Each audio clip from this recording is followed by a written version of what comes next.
লাউয়ের বীজ মাটিতে দেওয়ার পরও অনেক সময় দেখা যায় সে বীজ থেকে চারা তৈরি হতে চায় না। তো এটা অনেকেরই একটা কমন প্রশ্ন যে কেন লাউয়ের বীজ থেকে আমরা খুব সহজেই চারা তৈরি করতে পারি না, বা অনেক দিন হলো মাটিতে আমরা এই বীজগুলো দিয়েছি, এখনো কোনো চারার সন্ধান পাচ্ছি না। তো কি করলে বা কিভাবে বীজগুলো থেকে অনেক তাড়াতাড়ি চারা জার্মিনেট করতে পারবো, আজকের ভিডিওর বিষয়বস্তু হচ্ছে সেটি। হ্যালো বন্ধুরা, সীমাস্য কি ব্লগ চ্যানেলে আপনাদেরকে অনেক অনেক শুভেচ্ছা। তো চলুন তাহলে দেখে আসি যে কিভাবে আমরা লাউয়ের বীজ থেকে অনেক তাড়াতাড়ি বা কোন পদ্ধতি অবলম্বন করলে আমরা লাউয়ের বীজ থেকে খুব তাড়াতাড়ি চারা তৈরি করতে পারবো। তো সঠিকভাবে বীজ রোপণ করার জন্য সর্বপ্রথম আমাদের যেটি করতে হয় সেটি হচ্ছে বীজটা ভালো মানের কিনা সেটা আমাদেরকে বাছাই করে যাচাই করে নিতে হয়। কারণ বীজ যদি ভালো মানের না হয় তাহলে কিন্তু সেই বীজ থেকে চারা ওঠানো খুবই অসম্ভব একটা ব্যাপার। তো সবার আগে আপনি যদি দেখেন যে আপনি বাজার থেকে কিনে বীজ রোপণ করবেন, সেক্ষেত্রে প্যাকেট যদি কিনে থাকেন প্যাকেটের পেছনে এক্সপায়ারি ডেট দেয়া থাকে, সেটা আপনি দেখে নেবেন, চেক করে নেবেন। আর যদি নিজের বাগানের ফসল থেকে বীজ রোপণ করেন তাহলে তো আপনার জানাই আছে যে এই বীজগুলো কতদিন আগের বা কতটা পুরানো। তারপরও আপনারা যেটা করবেন, প্যাকেট থেকে কিনলে বা আপনাদের ঘরেরই বীজ নিলে সর্বপ্রথম আপনারা কিছু বীজ নিয়ে দেখে নেবেন যে বীজগুলো ঠিক আছে কিনা। যেমন আমি আপনাদেরকে একটু দেখাচ্ছি, যেমন এই বীজগুলো দেখুন অনেকটা কালচে রঙের পুরনো, তার মানে বোঝা যাচ্ছে এই প্যাকেটের ভিতরে পুরনো কিছু বীজও এরা মিশিয়ে দিয়েছে। সেক্ষেত্রে আপনাকে ভালো দেখে কিছু বীজ নিতে হবে। তো এই বীজগুলো দেখুন, দেখতেই বোঝা যাচ্ছে যে কতটা ফ্রেশ, একটু খেয়াল করলে দেখবেন অনেক ফ্রেশ। তো বীজ দেখলেই কিন্তু বোঝা যায় যে বীজ কতটা ভালো। তো এখন যেটা করতে হবে, এই বীজগুলোকে রোপণের আগে আপনাকে অ্যাটলিস্ট 8 ঘন্টা পানিতে ভিজিয়ে রাখতে হবে। 7 থেকে 8 ঘন্টা আপনি যদি পানিতে ভিজিয়ে রেখে এই বীজগুলো মাটিতে দেন তাহলে দেখবেন যে খুব তাড়াতাড়ি এই বীজ থেকে চারা তৈরি হয়ে যাবে। তো আমি এখানে অলরেডি 3টি বীজ অনেক আগেই, মানে আমার মনে হয় অলরেডি 8 থেকে 9 ঘন্টার উপরে হয়ে গেছে, আমি ভিজিয়ে রেখেছিলাম। তো এখন আমি যেটা করব, আমার এই ভিজানো বীজগুলোই আমি মাটিতে রোপণ করব। তো আপনাদের সুবিধার্থের কারণে আমি এই বীজগুলো অনেক আগেই পানিতে ভিজিয়ে রেখে দিয়েছিলাম।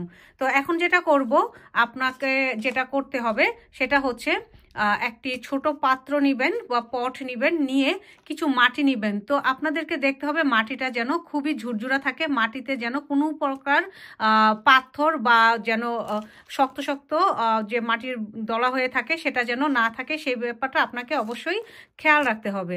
তো এই তো আমি নিয়ে নিলাম কিছু মাটি। এখন আমি যেটা করব, আমার এই ভিজিয়ে রেখেছিলাম এই ভিজিয়ে রাখা বীজ থেকে, এই যে দেখুন, আপনি যেভাবে খুশি সেভাবে দেন, ওরা ওদের মতো করে উঠে যাবে, কোনো সমস্যা নাই। বা অনেকে আপনারা বলেন যে এভাবে দিলে ওঠে না, ওইভাবে দিলে ওঠে না। তো সেক্ষেত্রে আপনারা যেটা করতে পারবেন, এই যে বীজের যে চিকন দিকটা আপনারা চাইলে এভাবেও নিচের দিকে মাটির দিকে দিয়ে রাখতে পারেন।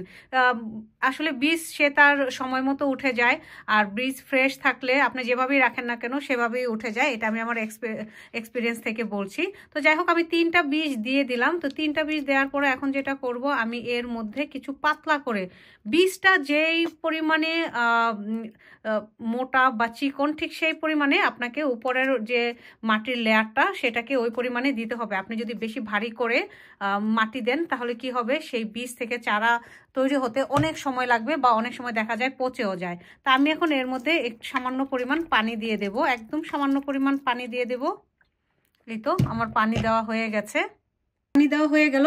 এখন আমি যেটা করব, এই যে এখানে একটা কিচেন ফিল্ম নিয়েছি, এটা দিয়ে আমি ভালো করে এয়ারটাইট করে দেব।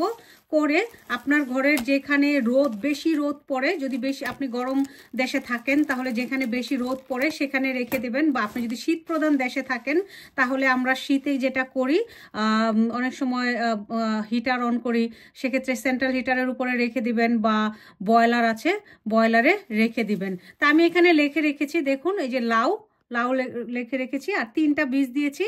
আমার বোঝার সুবিধার্থে আমি এখানে সবসময় লিখে রাখি পটের মধ্যে যে কোন পটে কি বীজ দিলাম বা কয়টা দিলাম, কয়টা উঠলো, বোঝার সুবিধার্থে আমি এখানে সবসময় লেখা থাকে।